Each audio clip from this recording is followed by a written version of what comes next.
Good afternoon and welcome to our Penn State Football Weekly Press Conference. Just a reminder, turn your phones to vibrate off or mute. And also a reminder that we've added Sean Clifford to our weekly Zoom calls at 1:40 today, 1:40. Thanks for joining us, and we'll send it over to Coach for an opening statement.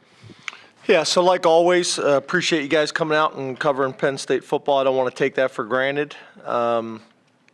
Quick summary of the Ohio game. The turnover battle was even. Offensively, we're doing a pretty good job of securing the football. We have to continue to do that. Penalties was essentially even when you talk about yards. I think we've done a pretty good job of that overall, but I still think we can be better there. Drive start has been a positive so far this year, and that's without a whole lot of turnovers. So Barney Moore's had a big part in that. Sack battle is an area, obviously, we got to get better. We did lose that battle. And then the explosive play battle, we did win that both offensively and defensively, as well as overall. So, those things are real positive. When you talk about players of the game, on offense, Nicholas Singleton. On defense, Chop Robinson. On special teams, Devin Ford.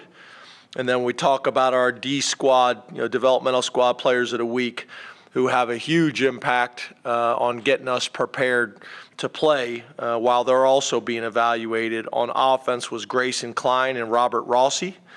On defense was Jake Wilson and Steven Ripka. And then on special teams was Tyler Holsworth. Obviously, the Big Ten Freshman of the Week was Nick Singleton, so that was great to see there. Few other things, positives. Obviously, we won the game. Again, I don't want to take that for granted either. We need to celebrate and enjoy winning. I think I've said this to you guys before. I don't want to become one of those coaches that you don't appreciate the wins. I want to make sure we're doing that as a program, because a lot of programs, were not able to do that Saturday and not able to enjoy Sunday the way we did. We played a lot of guys, 34 on offense, 36 on defense, for a total of 70 players in the game. Obviously, opportunities for growth on offense, third down, and on defense, just being more disruptive when we talk about tackles for lost sacks and turnovers. On special teams, punting, the times that we've punted, that's been a real positive for us. And then kickoff return, we need to be better, and PAT, field goal protection and production overall. So that's Ohio. Getting into Auburn just briefly. Obviously got a ton of respect for that program as well as that conference. Obviously, I got some familiarity, been a head coach in that conference for 3 years. I've known Brian Harsin, for a long time, more from a distance, respecting his career, what he did at Auburn as well as other places. You talk about Auburn, still early in the season. I think it makes sense still to talk about returning starters from last year. They had 7 on offense, 7 on defense, and returned all of their specialists, all 4 specialists. So I have an experienced team coming back. Their offensive coordinator, Eric Kiesel, I've known for a long time. Brian is back, kind of in a position where most of his relationships and history with his coaching staff, for the most part now, his most trusted assistants are all guys that he's got history with. And Eric Kiesel running the offense for him. Guys that we've been impressed with is obviously Tank Bigsby, but you could even mention, their backs in general. Their wide receiver, number 6, Javarius Johnson, guy that can really run a 10-300 meter guy. And then obviously the change of pace quarterback, Robbie Ashford, who we recruited out of high school, who obviously is an explosive athlete. Defensively, Jeff Schmedding, again, back to a guy that was Coach Harsin's defensive coordinator when they were at Boise, so spent a lot of time going back and studying their tape and what they did defensively at Boise, as well as what they've done in the first 2 games. And then guys we've been impressed with, their defensive tackle, number 25, Colby Wooden, their DN, number 29, Derek Hall, their will linebacker, number 13, Cam Riley, and then their Sam/strong safety, Donovan Kaufman, number 1. guys that stand out. Their front, obviously, defensively is, I think, the thing that really stands out to us. And then on special teams, Rock Bellantoni, his first year taking over as a special teams coordinator, so most of our stuff is based on what they've done this year. Our studies on their special teams. Their kick returner, number 27, who's also the backup tailback, is from Philadelphia, Mississippi, just to be clear, not Philadelphia, Pennsylvania. Their punt returner, number 6, Javarius Johnson, who we've already talked about. And then their punter, number 91, Oscar Chapman, is an Australian punter who does a nice job for them. So it's going to be a challenge. Obviously, this is their orange out. We've kind of listened to all their press conferences and watched all those types of things. Talked to a lot of people that have played there and been a part of that environment. I've been there before as well, and played there before. So getting our players prepared for what that's going to look like and what that's going to be. So open up the questions. First question will go to Frank Bodani, and then we'll go to Donnie Collins. Hey, good afternoon, Coach. Hey, Frank, could you guys turn that up, please? Can you hear me okay? Yes, sir. Okay, great. Drew Allar, can you talk to me just a little bit about the progress he's made since spring, maybe even since the beginning of camp? How drastic has it been? What does that say about him going forward? Yeah, it's spring ball is invaluable for these guys that are able to come early. Obviously, if it makes sense for them, both from an academic perspective as well as just from a maturity standpoint. So having him here early, as well as our other quarterbacks, to learn the system, to study the system, to get comfortable, to get familiar, so they have a chance to truly compete. But obviously, we all knew that he had the physical traits and skills to be successful. But I think he's done a really good job of how to prepare, how to study the game. And I think Sean's had, a big impact on that as well. Obviously, Coach Yursich. But he's done a nice job. And I think he's already at a point where the game is slowed down to him a little bit, where he's able to anticipate what's going to happen from a coverage perspective or from a pressure perspective. And he's doing some nice things that we've been able to build on, and we're going to need to continue to build on. I thought we did a good job of getting all 4 of those guys reps in the spring and then early in camp. And now, obviously, once we made the decision to move him to the number 2 spot, his rep count has obviously increased, which is important and valuable. And then, obviously, him being able to get reps in the first 2 games for different reasons, but has been valuable as well. So still got a lot of areas, a lot of room for growth, which is exciting. But obviously, he's doing some really good things. Donnie Collins, Scranton Times-Tribune, then Rich Scarcella. How are you, James? Hey, Donnie. Hey, how do you prepare for a tough environment? Is that easier thought of than actually accomplished? And how do you compare what you see at Jordan-Hare to what you see at the Big Ten or anywhere else in the SEC, since you've done it a lot? Yeah, I think it's going to be similar to some of the better environments in the country. There's no doubt about it. Obviously, they take a ton of pride in their program and their university and their community, and obviously football is really important there, and in that region of the country. So we know it's going to be challenging and got a ton of respect for it, but we didn't wait until this week to get started with it. We did it during training camp, but we really did it last week. The guys were looking at me like I was crazy, the staff and the players, like, we went all silent count all last week in practice with, as everybody knows, with the music as loud as possible. And everybody's like, well, we're at home this week. Well, obviously, we were starting our preparation a week ahead for that without telling anybody that's what we were doing. But we'll show them some pictures of what the locker room will look like, what the stadium will look like. We'll show some videos. Obviously the War Eagle before the game.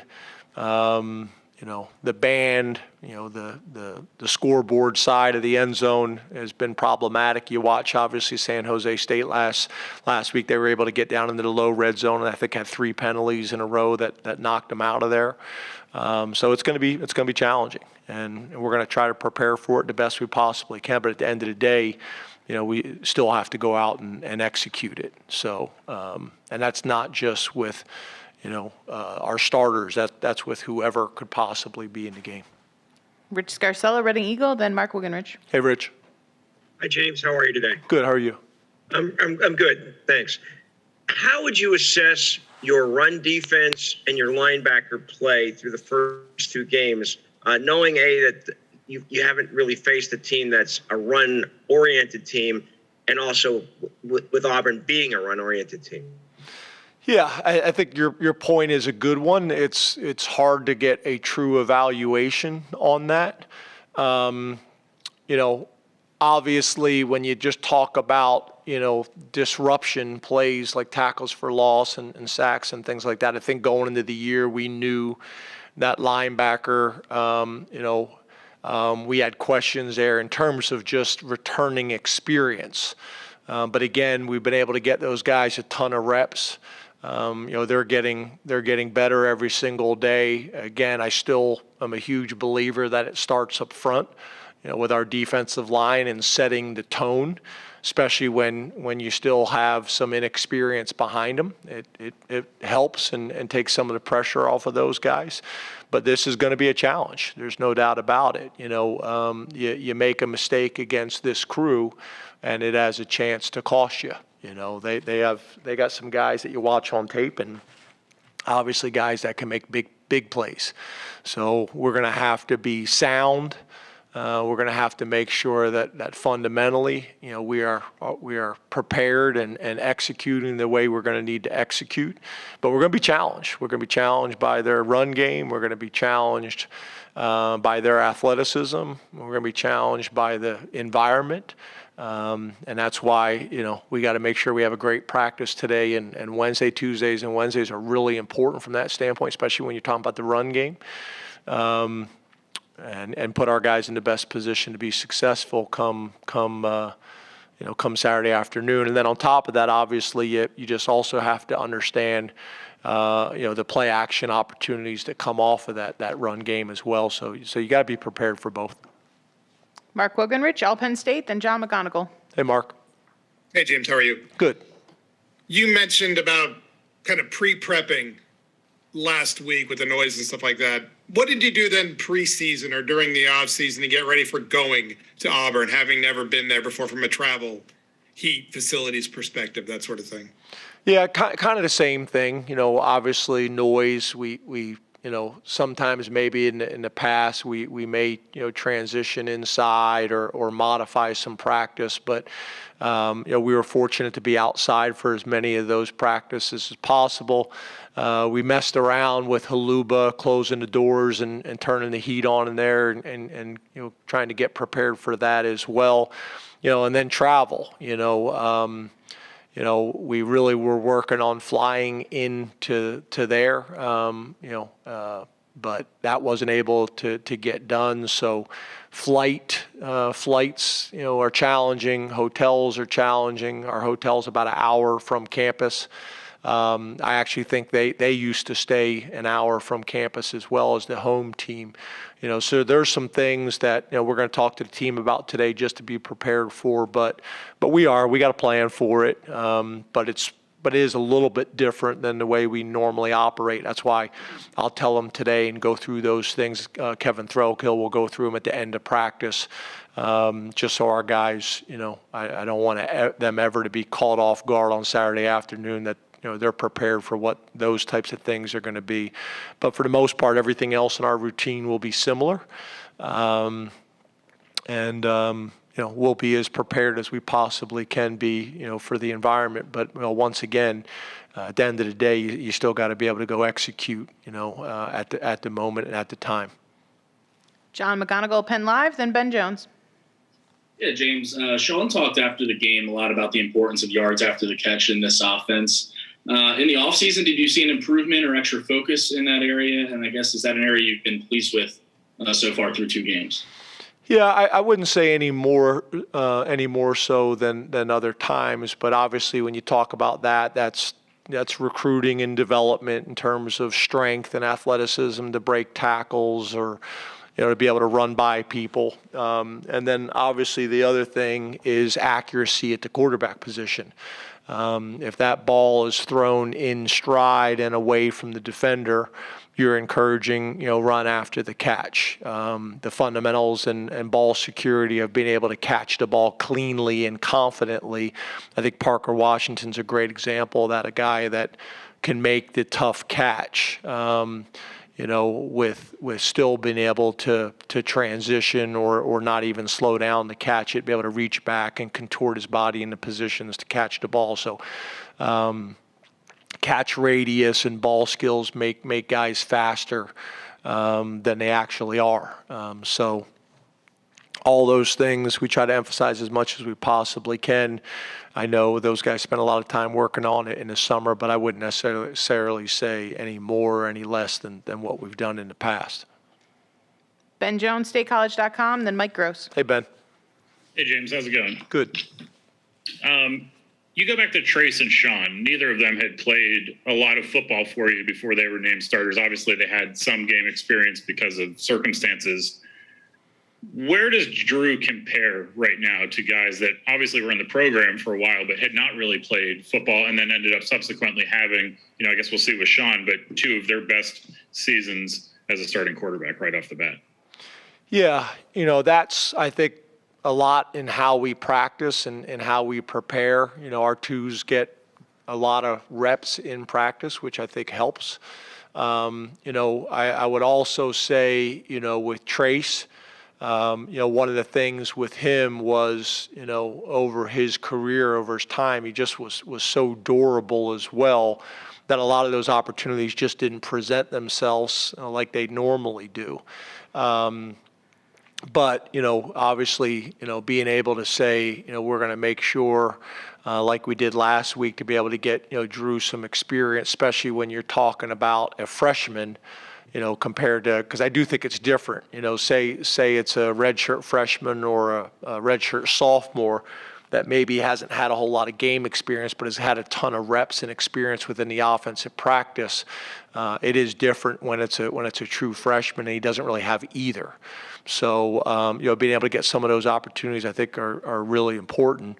But yeah, I think the way we practice and the way we train and the amount of reps that we get. Some people, give very little reps to their backups. It's very much the starting unit for the majority of the reps, and we try to balance that for multiple reasons. Not only obviously for practice reps and experience, but also for keeping guys fresh and healthy and those types of things. Your starters. So,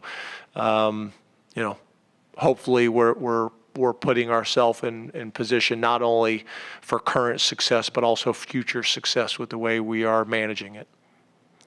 Last question on the Zoom. Mike Gross, Lancaster Newspapers, and we'll come to the room. Hey, Mike. Hey, James, how are you? Good. How are you? Good, thanks. After Purdue, you said that that wasn't really a middle linebackers kind of game. That wasn't really an interior lineman's kind of game, obviously because of the way they play. So whose kind of game might Auburn be, which is a much different challenge? And also related to that, it seems like when you've had a lot of extra D-back position groups on the field defensively, like what Jair's been doing, it almost reminds me of Marcus Allen a little bit. Does that make any sense at all? And again, talk about what players might come to the fore in this matchup. Yeah, I think that's fair. Maybe not stylistically how we're using him compared to Marcus, but in terms of the plays that he's making. There's been a couple times where people have run in non-traditional downs, and Jair's made some big-time plays, even sometimes taking on offensive guards, defeating a block and making the tackle on the ball carrier, or just timely tackles, in space. So yeah, I think in terms of similar types of plays that he's been able to make. But yeah, I think this game, obviously, I'm a big believer that it always starts up front with your front four as well as your front seven. This game, and you look at their running backs and you look at their style of play, especially over the first 2 games of the year. We're going to have to play well up front. There's no doubt about that. And then they have the skill and the ability to play action pass off of it and shots down the field. So we're going to have to be able to do both. But I do think, to your point, how our front seven plays in this game is going to be critical based on stylistically how they want to play on offense. Open up to questions here in the room. Raise your hand. We'll get a mic to you. Hey, James, over here. How are you? Good. Olu, through 2 games, what have you seen there, and how did he put himself in a position to be successful this season?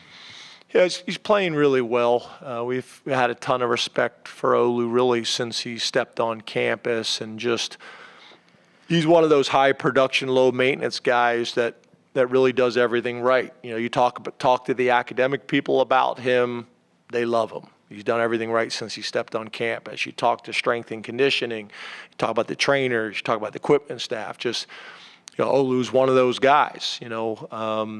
He just goes about his business. He does everything the right way. He's extremely focused. His play strength is exceptional. There's times where, whether it's in games or in practice, where one of our defensive ends or somebody will put a good move on him and catch him, and he's able to recover with his play strength is really impressive. And he's just consistent. And I think you guys have heard me talk about this. I know the team has heard me talk about this to nauseum, is that's the difference at this level, the guys that consistently can do it. And, his process and his habits are really good. And it's really not a surprise to any of us how high, what the level that he is playing at right now. Been super impressed with him. Did I answer your question? Okay, I didn't know. Sometimes you have a second question, and I didn't know if I missed it. Zach Allen, Daily Collegian. Hey, Zach. Thank you for your time today. Yeah, Curtis Jacobs was telling us today he's excited to go against Auburn's run game and excited to put the hard hat on, and he didn't come to Penn State to play 7-on-7 football. How are the rest of the front seven feeling going into a game against Auburn with a strong run game? It's interesting that Curtis said that, because when we recruited him, his dad, we had a bunch of heated arguments that he was a wide receiver. So it's interesting, that this is kind of moved to this point, and I love that Curtis is approaching it that way, because I think he does have the right mentality that we need at LBU, but also has the athleticism to make the plays in the passing game based on his background. He's kind of the total package, and I think he's been playing really well. I thought last week played really well. But yeah, I think, obviously that approach this week, not just with Curtis, but with our entire front seven, our defensive line, our defensive tackles, and our entire linebacking core will be tested this week, not just in the run game, but also the complementary play action passes that are going to put those guys in conflict, and some of the RPO stuff as well. So, it'll be really important, and I'm glad, that we're talking on Tuesday, and he's got that approach, and that will be reinforced in the team meeting, and that'll be reinforced at practice all week long, but starting on today, which is a hard hat day for us. Daniel? Afternoon, James. Staying on the linebackers. Last week, you sounded like you wanted to get Abdul Carter a lot of playing time on Saturday after how the first game went. How do you think he fared in that extended time? Yeah, I thought it was really important for him. He flashed and did some really good things. He has the ability to find the ball in traffic. He's one of our more explosive guys. All the catapult numbers and things like that tell you that. What he's done on special teams. Obviously, not getting more reps in that game one was not ideal. but obviously there's enough to build on right now, and I know he's gaining more and more confidence, and I know Manny's gaining more and more confidence in him as well, so that he can literally go out and use all those skills that he has with less thinking, which will make him even more a violent and fast player with less thinking that he has to do as a true freshman. Oh. Hey, James, how are you? Good, how are you? Good. 2 games into the season, Adisa Isaac, he's back on the field after the injury. How's he progressing, and what are you seeing from him confidence-wise? Yeah, I think well. One of the things that we're working on, not only with Adisa, but with a number of our guys, is getting their weights back to where they've been in the past. Adisa's had a really good combination of strength, size, speed, and quickness. And that's probably the one area that we still haven't gotten completely back to is the size component. He's a few pounds. I mean, nothing significant, but he's a few pounds down, which I think will help him not only in this game, but as the season goes on, and from a durability standpoint and just the wear and tear in big time college football. But I do think he's getting more and more confident each week. I think he's getting more and more comfortable each week. I felt like he was in a good place going into game 1, but obviously every game you play after coming back from an injury where you lost significant time, there's more and more confidence that comes with it, both physically, mentally, emotionally, all those things. So we love that he's back. He's another guy that's kind of steady Eddie in his approach and maturity and demeanor. Big fan of Adisa's. Bob. Hey, James, how you doing? Good, how are you? I'm good. James, at the top, you mentioned the sacks from the Ohio game. Did you think, or would you like to see your quarterbacks either get the ball out a little bit quicker or maybe throw it away? I didn't know that all those sacks might have been on the offensive line. Yeah, I think there's some times, that we have done that both in games and in practice, which we've talked about the importance. I think if you're not careful, you're in practice and the quarterbacks know they're never going to get hit. And they don't throw the ball away because they're extending plays and working on scramble drills, and all those things are important, but it's not game-like. And you need to make sure that your movements in the pocket or your scrambles or your ability to extend the play are game-like. And that's something that I try to reinforce as much as I possibly can at practice, because if not, you can fall into some bad habits at the quarterback position. So, there are times that we probably need to do that a little bit more, but I wouldn't necessarily those sacks, fall into that category. But some of them are probably good to get the ball away. And sometimes it's just knowing where your outlet is and launching it in that direction out of bounds. Neil? But you better be good there because you're still in the pocket. So you better be sharp and confident with that. 2 quick ones, unrelated. I saw you took a picture with the Hollidaysburg Little League team. Were you watching the Little League as it was unfolding? And do you have a long field goal plan? Is that going to be Jake, or last year it was Stout? Just wondering how that shapes up. Long as well. field goal, we're talking about game-winning field goals is Sanders to high deck, which is, I think, 52 yards or more. And then the Little League, no, those guys, we had reached out to them and they had reached out to us. So we invited them to a practice. That was a couple weeks back, which was good to spend some time with them and congratulate them on a great season. Obviously representing the state and the Hollidaysburg community and really Center County. Really cool experience for those young men, for those young kids, and their coaches and their moms and dads and all that kind of stuff. So, being able to have them here and recognize their success was pretty cool. I was not able to watch it. I think that's right kind of in the heat of our training camp, but it was also cool having them here. Sauber? Hey, James, how are you? Good, how are you? Doing good. Prior to Purdue, you mentioned having 5.5 wide receivers that you were comfortable with. After 2 games, are you still in that spot? And are the top 3 guys still tap guys, or are you more comfortable rotating guys in now? Yeah, I think that's expanding. I think that's expanding. Getting Jaden Dotton back has expanded that. Omari is a guy that's really starting to come on and gain some confidence as well. So Caden Saunders has been able to get in and play a little bit. So the list is expanding, but I would say from a rotation and a tap standpoint, we're probably still the same, where we were at. Mike? Hey, James. Hey, Mike. Hey, you're obviously aware what Will Levis has done.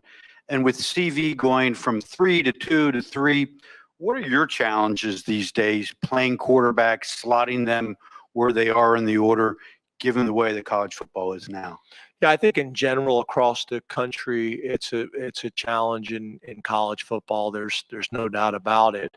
But at the end of the day, you just have to manage, your team and people, appropriately. And you just have to have honest conversations and tell people where they're at. And you hope people have patience to battle and compete, because there's a bunch of stories and examples of guys that have stuck it out and competed, and it's worked out well for them and the team. There's less and less of those stories, obviously, in college football because of, some obviously the new rules and dynamics that are there. But at the end of the day, you just want to be as transparent and direct and honest as you possibly can. And hopefully, be able to have the type of relationships with them and their parents, that conversation and communication is a two-way street, so that they can make great decisions and so you can be aware of what's going on. Last two questions, Audrey, then T. Frank. Hey, James, you just touched on Amari Evans and said that he's gaining confidence. I guess, what have you seen from him in the last 2 games? And is he somebody that plans to burn the red shirt? And why do you think he's been able to put himself on, to get on the field so quickly as he has? Yeah, another guy, if I remember correctly, was here for spring football, which helps. He's got some skills and talents that aren't really coachable. God-given talents and skills and ability in terms of speed. Was a guy that we were able to get in camp and get a true evaluation on during the recruiting process, and did extremely well. And some of those things are starting to show up. For him, it's has not played a lot of wide receiver in his life, so that development I think was really important.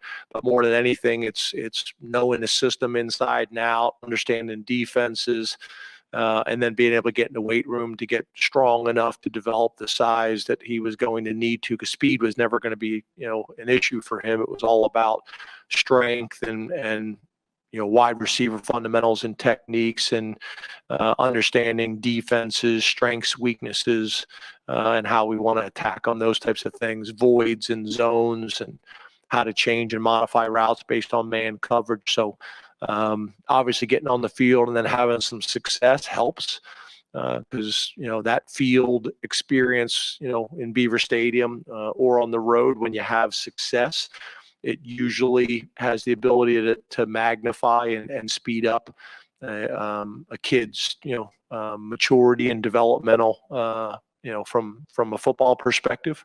So hopefully that will continue. T. Frank? Hey, James, back here. Hey, T. How you doing? Good. I guess we're going to be sticking with the wide receivers here to end.